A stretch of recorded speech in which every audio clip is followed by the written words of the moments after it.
Oui, merci Monsieur le Président.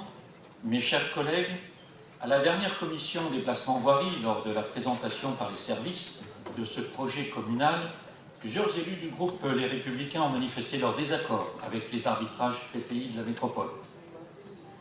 Ce dossier précis était-il particulièrement critique? Certainement que non. Nous avons vu passer de nombreux dossiers depuis le vote du budget de la PPI que nous avons tous approuvé, je le rappelle. La commune bénéficiaire du projet n'est donc pas en cause.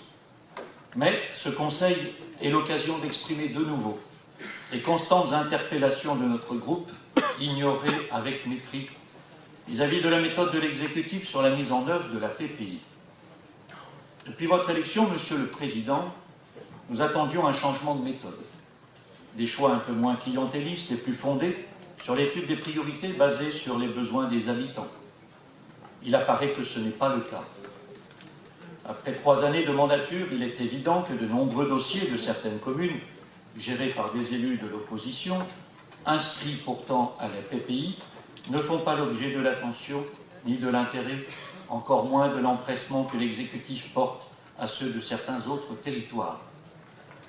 Les oubliés de la PPI, ces projets annoncés, triés de façon très limitative par vos services dont on ne voit aucune délibération dans vos ordres du jour de séance depuis plus de 3 ans, ni aucune pointe à l'horizon, sauf à supposer dans les derniers mois du mandat un timide démarrage pour faire le service minimum, eux sont en panne sèche de financement et de considération.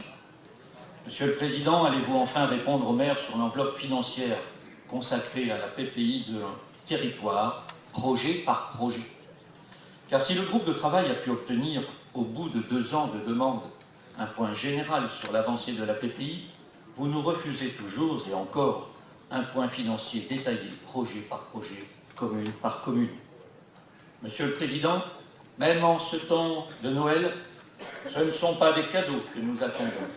C'est simplement la mise en œuvre juste des politiques de la métropole au service de ses habitants. Je vous remercie.